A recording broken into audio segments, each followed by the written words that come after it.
प्रभु परमेश्वर का धन्यवाद हो इस नए दिन के लिए। एक नया दिन जो परमेश्वर की ओर से आता है और उसमें हम आनंदित और धन्यवादित हो। और आशा है कि आप भी मेरे साथ, हम सब विश्वासी भाई बहन परमेश्वर की आराधना और स्तुति अपने ओंठों से, अपने मन से, अपनी मानसिकता से, अपने जीवन से करते आ रहे हैं। आज मेरा एक विषय जो बहुत इम्पोर्टेंट है, बहुत महत्वपूर्ण है और आपसे और मेरे से, हम सबों से संबंध रखता है, और वो है ज्ञान प्राप्त करना। अब ज्ञान प्राप्त करना एक बहुत अच्छी बात है। बिना ज्ञान प्राप्त करे हम कुछ भी नहीं कर सकते। जैसे ही हम छोटे होते हैं 4-5 साल के, तो बस हमारे माँ बाप देखते हैं कि भाई कौन से अच्छे स्कूल में इसका एडमिशन कर दिया जाए। आपके साथ भी हुआ ऐसा, मेरे साथ भी हुआ, हम सबों के साथ होता जब हम बच्चे होते हैं। क्यों? ज्ञान बहुत ज़रूरी है।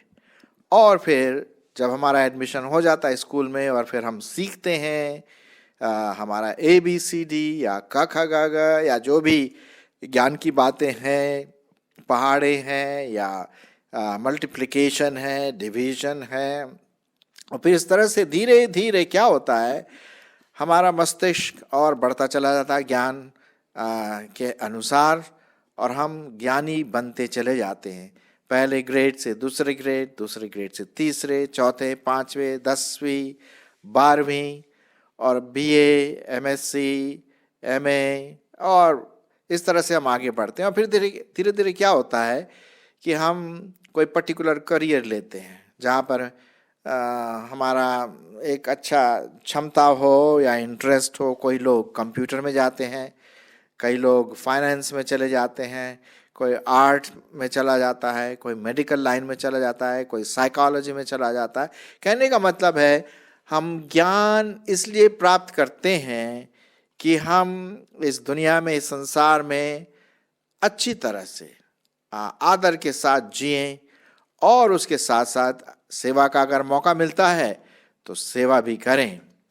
ज्ञानवान होना बहुत ज़रूरी है। विशेष करके आपने देखा होगा कि जब अगर हम परीक्षा में पास हो जाते हैं और जैसे बोलते हैं ना, अव्वल आ गया, फर्स्ट आ गया, तो माँ बाप को बहुत खुशी होती है, हमें खुशी होती है, स्कूल कॉलेज वालों को खुशी होती है, हमारे समाज को खुशी होती है। क्यों? क्योंकि वो सोचते हैं कि यार स्मार्ट लड़का है, स्मार्ट लड़की है, देखो ये फर्स्ट आ गए अपने एग्ज़ाम में, तो बड़ी खुशी की बात होती है। और हम ये देखते हैं कि ज्ञान प्राप्त करना हमारे जीवन की एक चर्या बन जाती है। हम उसमें आगे बढ़ना मांगते हैं। और आजकल आप जानते हैं, कंप्यूटर के आगमन से अरे साहब, ज्ञान तो 2 दूनी 4 गुना हो गया। कहने का मतलब है, बस आप बटन दबाओ और आपको सब कुछ आपके लैपटॉप में, मोबाइल में, नेट में सब कुछ आपको मिल जाएगा ज्ञान। अब आपको लाइब्रेरी जाने की ज़रूरत भी नहीं, हालांकि लाइब्रेरी जा करके पढ़ना चाहिए। आपको बस लैपटॉप में, कंप्यूटर में आपको नेट के द्वारा सब कुछ मिल जाएगा, जो भी इंफॉर्मेशन आपको चाहिए। बल्कि जो भी अभी मैसेजेस मैं तैयार करता हूँ और जो भी मुझे सहायता की ज़रूरत पड़ती है, तो मैं लैपटॉप में जा करके फिर उसको देखता हूँ। ज्ञान की वजह से ही आज हमारी दुनिया इस स्तर तक पहुँची है। अब उदाहरण के रूप में 500 साल पहले कौन सोचता था कि हमारे बीच में बिजली होगी, कंप्यूटर होगा, वॉशिंग मशीन होगी, गाड़ी होगी, प्लेन होगा? कोई नहीं सोचा। ये तो बड़े वैज्ञानिक लोग जो बहुत ज्ञानवान होते हैं, उनकी शोध और उनके थिंकिंग, उनके सोच विचार के आधार पर फिर ये चीज़ें आई। धीरे धीरे ऑफ कोर्स इन सब चीज़ों का आविष्कार हुआ, और धीरे धीरे विशेष करके 18वीं शताब्दी से लेकर के 19वीं शताब्दी और अब 20वीं शताब्दी और अब 21वीं शताब्दी में आ गए हैं। तो ज्ञान बहुत इम्पोर्टेंट हमारे लिए है। ज्ञान हम उसे बोलते हैं जो हम फैक्ट्स, तथ्य जो हम देखते हैं, लेते हैं, उसका विश्लेषण करते हैं, इसको हम बोलते हैं ज्ञान, नॉलेज गेन करना, है ना। अब अगर हम आपसे पूछे 5 + 5 कितना हुआ, तो फट से हम बोलते हैं 10। हम अपने दिमाग में ये बातें चला लेते हैं, ज्ञान है साहब हमारे पास, फट से एकदम से आ जाता है। और इससे भी बहुत भयंकर भयंकर कैलकुलेशन साइंटिस्ट लोग करते हैं, जिससे कि रॉकेट्स और तरह तरह के फ्लाइंग मशीन वगैरह, रोबोट वगैरह तैयार करते हैं। तो ज्ञान होना बहुत अच्छी बात है, लेकिन हमारा और आपका जो स्तर है, सोचने की जो क्षमता है, वो सिर्फ ज्ञान ही तक सीमित न रहे, फिर वो प्रॉब्लम हो जाएगा। ज्ञान के अलावा हमें बुद्धिमान भी बनना है। अब बुद्धिमान और ज्ञान में क्या फर्क है, बुद्धिमानी और ज्ञान में क्या फर्क है?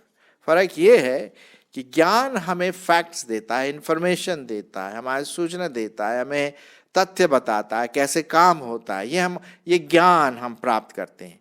लेकिन उसी ज्ञान को अगर हम सही रूप से इस्तेमाल करें तो वो बुद्धिमानी हो सकता है।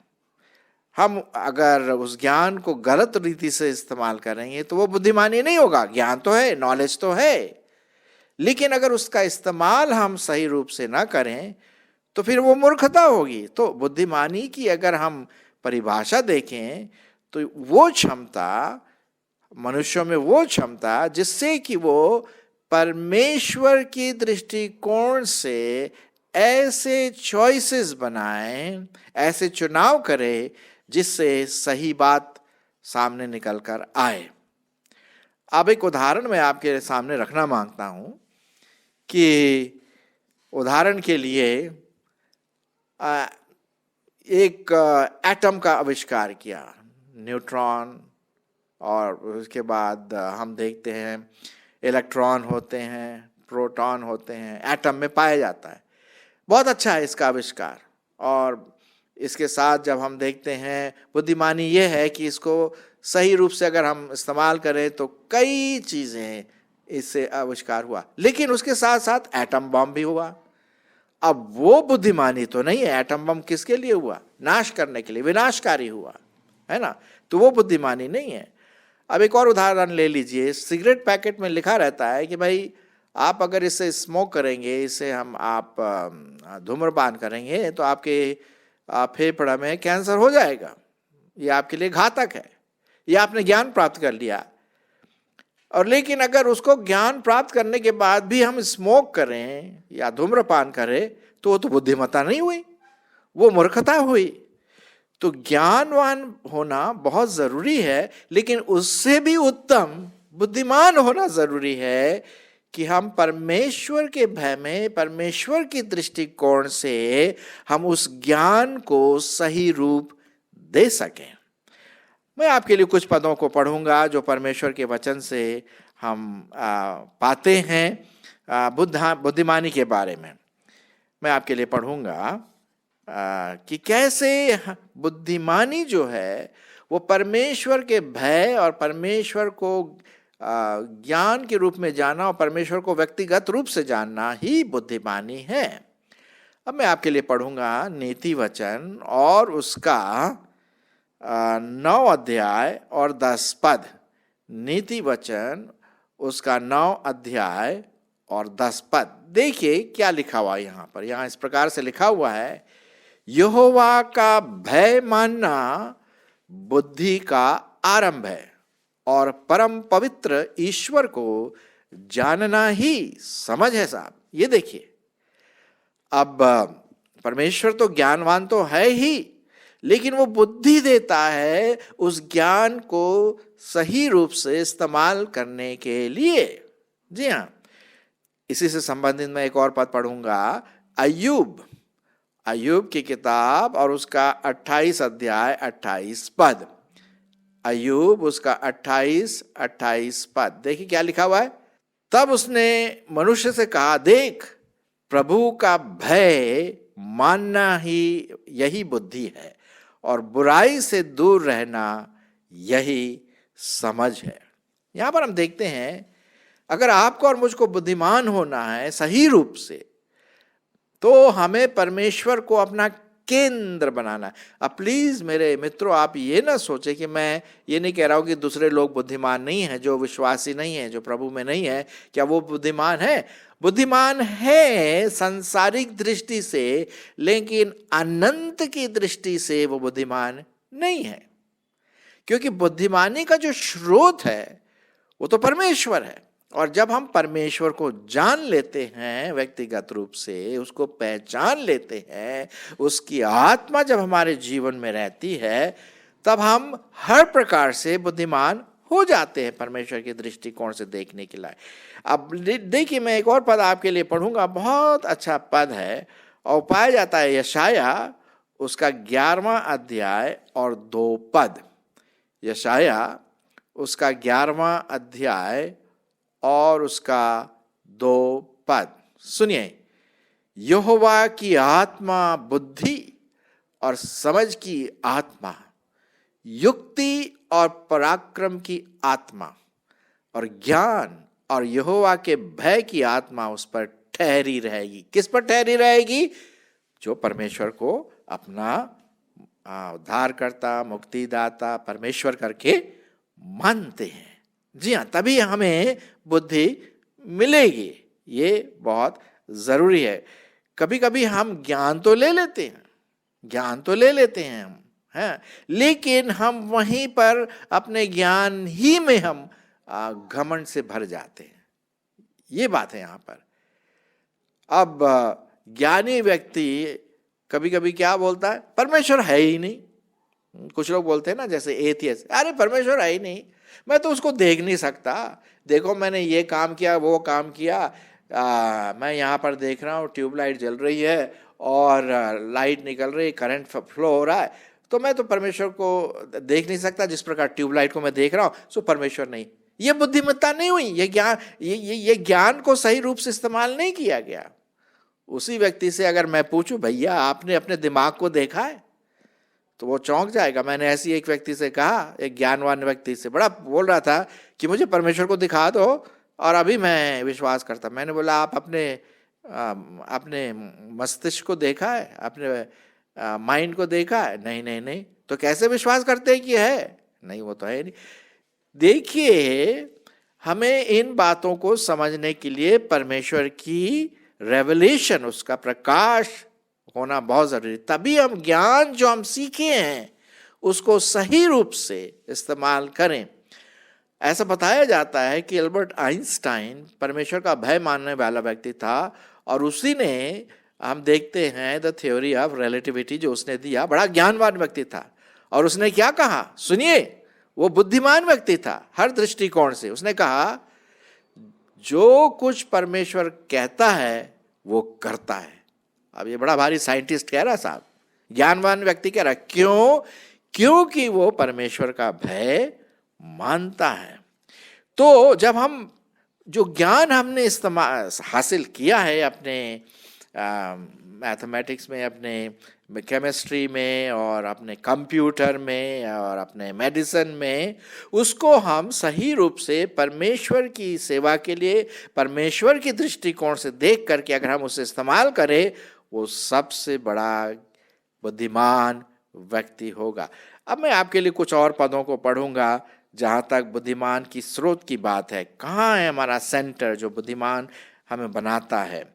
कुलुस्सियों की पत्री और उसका 2 अध्याय, कुलुस्सियों उसका 2 अध्याय और उसका मैं सोचता हूँ यहाँ पर देखते हैं, कुलुस्सियों उसका 2 अध्याय और 2 और 3 पद सुनिए। ताकि उनके मनों को प्रोत्साहन मिले और वे प्रेम से आपस में गठे रहे, और वे पूरी समझ का सारा धन प्राप्त करें, और परमेश्वर पिता की भेद को अर्थात मसीह को पहचान ले, जिसमें 3 पद, जिसमें बुद्धि और ज्ञान के सारे तत्व, सारे भंडार छिपे हुए हैं। जी हाँ, पूरी सृष्टि का जो बुद्धि है और ज्ञान है वो हमारे प्रभु यीशु मसीह में छिपे हुए हैं। और इसलिए बहुत ज़रूरी है कि हम इस भंडार को लें अपने जीवन में। हाँ, अब नए नियम में एक व्यक्ति था, उसका नाम था पौलुस। और पौलुस का जो पहला नाम था शाऊल। वो मालूम क्या था?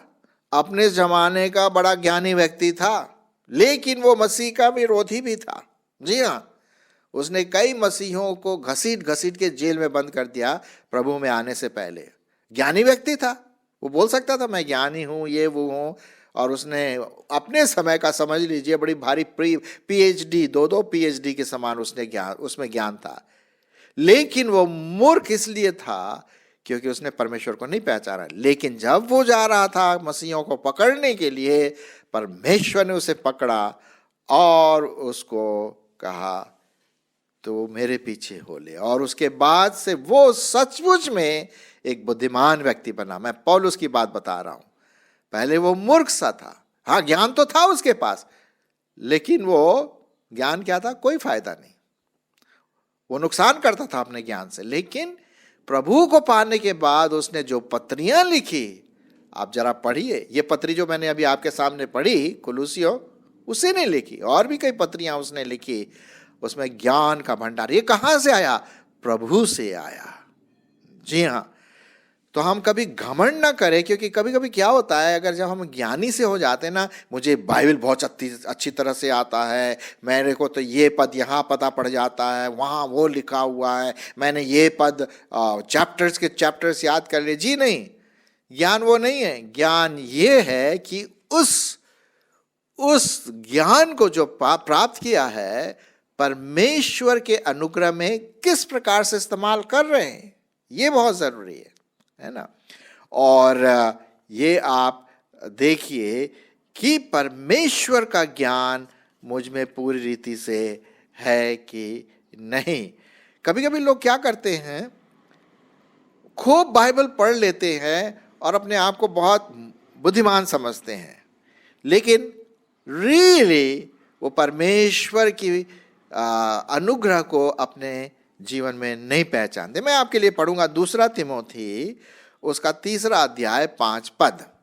2 तिमोथी उसका 3 अध्याय और 5 पद। देखिए, मैं आपके लिए पढ़ता हूं, अगर ये मुझे मिल जाए। 2 तिमोथी 3 अध्याय 5 पद क्या है? ये वे लोग हैं जो ज्ञान तो प्राप्त करते हैं, वे भक्ति का भेष तो धरेंगे, पर उसकी शक्ति को न मानेंगे। ऐसों से परे रहना। जी हाँ, उस जमाने में कुछ ऐसे लोग थे जो अपने आप को बड़ा विश्वासी कहते थे, और फिर वो उल्टी सीधी चीजें करते थे। और पौलुस बोलता है ये भक्ति का भेष तो धरेंगे, प्रेज द लॉर्ड शायद बोलेंगे, जय मसीह की हो सकता बोल दें, लेकिन उसकी शक्ति को पहचान नहीं लेंगे। हम गाएंगे यीशु के ही नाम में मिलती है हमको जय, वाह बड़ा अच्छा गाना है, लेकिन क्या उसके जीवन में पाप के ऊपर विजय प्राप्त किया? ज्ञान तो है, बाइबल का ज्ञान तो है, लेकिन क्या विजय प्राप्त हुआ? ये समस्या आ जाती है कभी कभी। और बुद्धिमत्ता ऐसी में होती है कि मैं उस यीशु मसीह के नाम से मैं अपने पापों से विजय प्राप्त करूं। यही तो बात है। अब एक बड़ा बुद्धिमान व्यक्ति था पुराने नियम में, आप जानते होंगे, उसको सुलेमान कहते हैं। अगर एक प्रश्न पूछा जाए कि दुनिया में सबसे बड़ा बुद्धिमान व्यक्ति कौन था, सुलेमान था। और इसमें सही बात है कि सुलेमान बहुत बुद्धिमान व्यक्ति था। बल्कि परमेश्वर ने उससे कहा तुझे क्या चाहिए, क्या तू चाहता है मैं तुझे दूंगा, वो गिफ्ट, वो वरदान। सुलेमान ने कहा कि मुझे बस अच्छे और बुरे का ज्ञान समझने की बुद्धि, मुझे बुद्धि दे। और परमेश्वर ने उसको बुद्धि दिया। आप पढ़िए, नीति वचन पढ़िए, सबोपदेशक पढ़िए, और भी कई उसने लिखा है। क्या ज्ञान की बात है। लेकिन इसमें उसने क्या किया, जो बुद्धि की बात उसने अपने नीति वचन और सबोपदेशक में लिखा, वो खुद उसको नहीं कर पाया। यहां पर वो फेल हो गया। जी हाँ, कभी कभी हम विश्वासी लोग ज्ञान तो प्राप्त कर लेते हैं, हम MA, BA, PhD बाइबल में बीटीएच कर लिया या थियोलॉजी एमटीएच कर लिया, खूब ज्ञान आ गया, डॉक्टर की डिग्री ले ली, लेकिन प्रभु का अनुभव में वो पीछे रह जाते हैं। परमेश्वर मुझसे भी बात किया इसके बारे में, और फिर मैं प्रभु की दया से अभी मैं आगे बढ़ रहा हूं, और यही मैं आपके सामने बताना मांगता हूं। ज्ञानवान होना बहुत अच्छी बात है। प्रभु कहता है, कहां रहा ज्ञानवान, कहां रही तुम्हारा नॉलेज?